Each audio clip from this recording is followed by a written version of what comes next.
Social media বর্তমানে আর social media নেই, হয়ে গেছে পর্নহাব।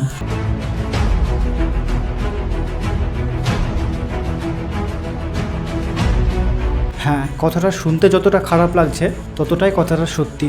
বর্তমান সময়ে সোশ্যাল মিডিয়া এমন একটা জিনিস যেটা আমার তোমার সকলের মা বোনই ইউজ করে, কিন্তু সেই সোশ্যাল মিডিয়ায় এখন এই ধরনের ভিডিও পাওয়া যাচ্ছে। তাহলে আর ভাব হতে কি বাকি আছে বলো? তোমরা কি জানো এটা সমাজের কতটা ক্ষতি করছে? আর যুব সমাজকে তো মৃত্যুর মুখে ঠেলে দিচ্ছে, কিন্তু কিভাবে? তো আজকে জানবো সোশ্যাল মিডিয়ার এই ডার্ক রিয়ালিটি। বর্তমানে সোশ্যাল মিডিয়া আর বন্ধুদের সঙ্গে যোগাযোগ করার মাধ্যম নেই, হয়ে গেছে একটি রঙ্গমঞ্চ।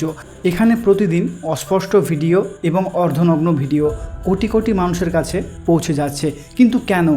এই ভিডিওগুলো আপলোড করার পেছনে কিন্তু সমাজেরও অনেকটা হাত আছে, কারণ এই ভিডিওগুলো বেশি ভাইরাল হচ্ছে।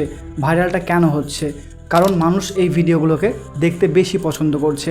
আমরা যেমন প্রথমে স্ক্রিপ্ট লিখি, শ্যুট করি, তারপর এডিট করি, তাও আমাদের চ্যানেলের আর ভিউজের অবস্থা দেখো। আর এদের দেখো, কোনো কন্টেন্ট স্ক্রিপ্ট কিচ্ছু নেই, শুধু বের করে ভিডিও বানিয়ে দাও, ভাইরাল। খারাপ লাগলেও সত্যি, এই ধরনের কন্টেন্ট আমাদের শুধু চোখেই ভেসে আসে না, আমাদের মনের ওপর গভীরভাবে প্রভাব ফেলে। কিশোর কিশোরীরা নিজের আত্মবিশ্বাস হারাচ্ছে এবং নিজের জীবনটাকে মৃত্যুর দিকে ঠেলে দিচ্ছে। মনোবিজ্ঞানীরা বলছে এই ধরনের কন্টেন্ট উদ্বেগ, হতাশা এবং আত্মবিশ্বাসের অভাবের কারণ। একটি সমীক্ষায় রিসার্চে দেখা গেছে প্রায় 70% মানুষ এই ধরনের ভিডিওর জন্য নিজের জীবনে অসন্তুষ্ট এবং তারা সমাজে নিজেকে প্রতিষ্ঠিত করতে অসমর্থ। এর পেছনে কি সোশ্যাল মিডিয়া অ্যালগরিদমেরও হাত আছে? কারণ অ্যালগরিদম এমনভাবে বানানো হয়েছে, যার যেই ভিডিওটা পছন্দ সে সেই ধরনের ভিডিও কিন্তু তার ফিডে পাবে। তো যে এই অশ্লীল ভিডিও দেখে সে কিন্তু এই অশ্লীল ভিডিও বারবার দেখতে থাকবে।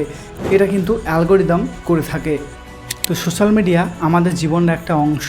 এটাকে যদি আমরা ভালো দিকে ব্যবহার করি তাহলে খুবই ভালো, যদি খারাপ দিকে ব্যবহার করি তাহলে খুবই খারাপ। এই সোশ্যাল মিডিয়ার খারাপ দিকগুলোকে ভালো দিকে আনার দায়িত্ব কিন্তু আমাদেরই। আমরা এখনই কিন্তু চাইলে সব কিছু বদলাতে পারি, কিন্তু এটা কি সম্ভব? আমি জানি না। তো তোমরা কমেন্টে জানাও এই ভিডিওটার সম্বন্ধে তোমাদের মতামত কী, এবং চ্যানেলটাকে সাবস্ক্রাইব করে নাও আরও ভিডিও পাওয়ার জন্য। ধন্যবাদ। আর ভিডিওটা ভালো লাগলে এই ভিডিওটা অবশ্যই দেখো।